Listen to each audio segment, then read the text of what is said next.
have the pleasure of being teamed up with Kristen Kozlowski now, who's going to call the women's basketball game for BYU with me. Kristen, great to have you with us. Thank you. Thanks for having me. All right, rematch versus Portland. BYU didn't get the home game in Provo because of a COVID shutdown, and they lost the only matchup head-to-head. So how much vengeance or anger or pent-up frustration will really play into this game for BYU, having only played the Pilots once and it was a loss? Yeah, and absolutely. They're coming in with a big chip on their shoulder, which you would hope that they would.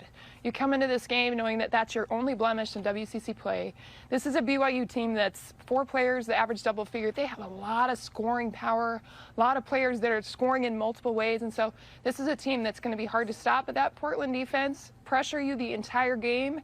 Can they hold on to the basketball? And for Portland, it's like you've got to be able to hang and keep up with BYU, and they're going to have to get it done with their defense. When you were playing and you had lost to a team earlier in the season and you just so happened to see them in the conference postseason tournament, how much does that really factor into your personal preparation and your team preparation? Oh, I mean, you come in as a player and you're competitive at this level, right? If you've made it to the D1 and you've made it this far, you want to play the teams that you lost to because you want to prove that you're better than them. And I have no doubt that players like Paisley Harding and Shaylee Gonzalez, Lauren Gustin, these are the teams that they want to match again. And even Oklahoma lost. Like, these are teams that they want to play again and prove, nope, we're going through you because this is a team that we can prove that we can beat. Now, it's worth noting that the first time around, Portland did have their star point guard, Haley Andrews, who went out with an unfortunate knee injury in that game against BYU. Portland has kind of had to reinvent itself a little bit. They looked great on Saturday for sure in their quarterfinal win, a dominant performance against LMU. But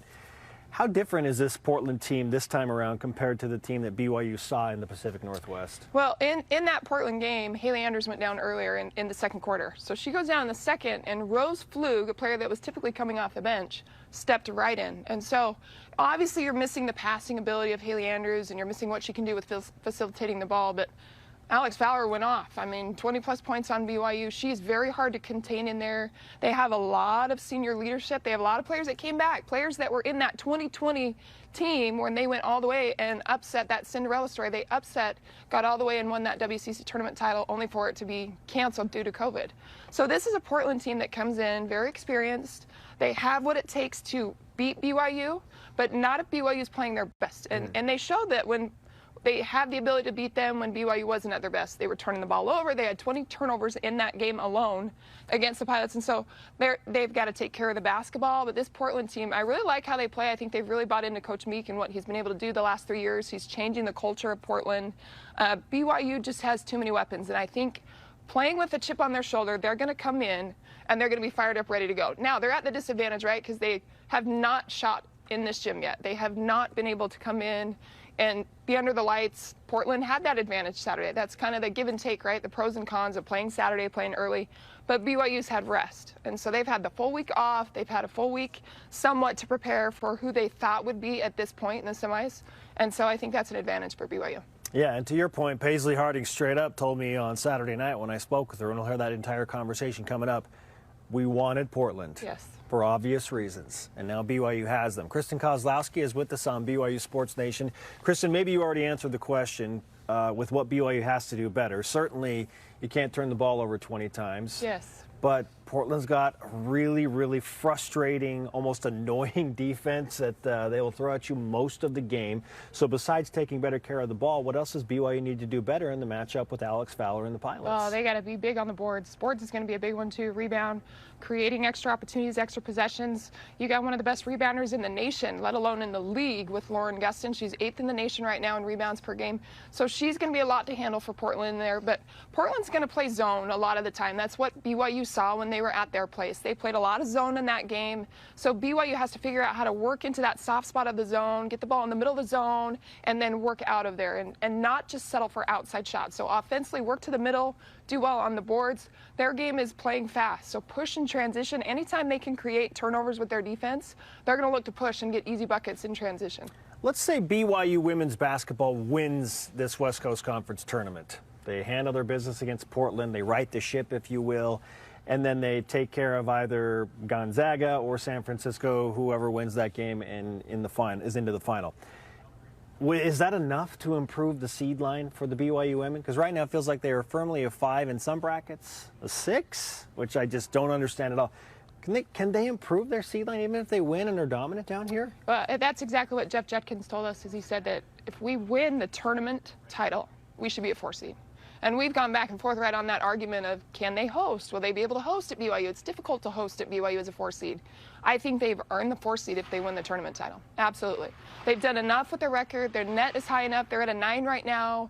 They have enough quad 1 wins. I mean, this is where they should be placed.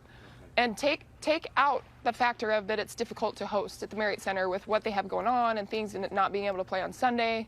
BYU should earn a 4 seed if they win the tournament. Yeah, for me, it's just like, hey, I don't care where you play.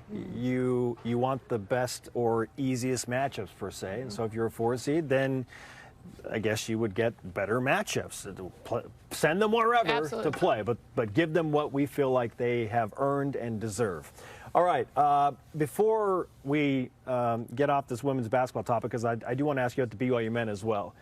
What makes this team unique and special? We keep hearing this is the best team that Jeff Judkins has ever coached at BYU. You played on a really good team under Jeff Judkins. So what makes them unique and sets them apart from any other BYU team that's been in the Jeff Judkins era? Well, I think there's a lot of leadership. We know that. I mean, you had players come back that, because of that COVID-free year, they're able to come back an extra year and come into this program and really step up and be an extension of Judkins out there on the court, particularly Tegan Graham.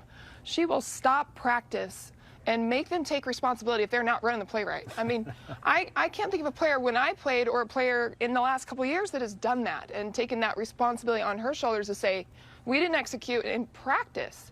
And we're going to run it again, Judd. So she'll stop practice and do that. But she's just one example. And you've got Paisley Harding, who's a fantastic leader in there. But this BYU team can score in many different ways.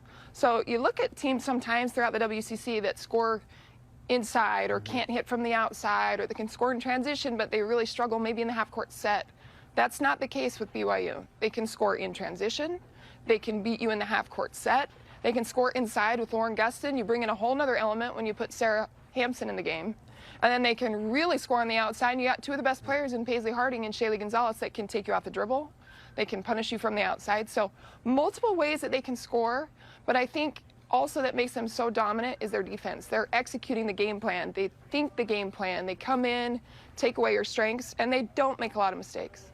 All right, Kristen, now to the BYU men who, in a very disappointing fashion, are firmly on the bubble after losing to San Francisco. Wherever BYU's playing, whether it's in the NIT or they sneak in as one of the final teams into the tournament, what do they have to do better when they get to whatever tournament play they're in? I think other players need to step up. I think that's what we've seen the last couple weeks. You got players that were injured from early on inside in the post, and then Seneca Knight, you lose him the last couple weeks. So who's going to step up? We saw Foose have a great game on Saturday, but Barcelos had to carry it. So who is going to be the extra co-star consistently? And when you're playing in the postseason, guard play is so important. And so I think they need more out of Tijon Lucas. I think he needs to be more of an assertive leader offensively, put himself in the offense more.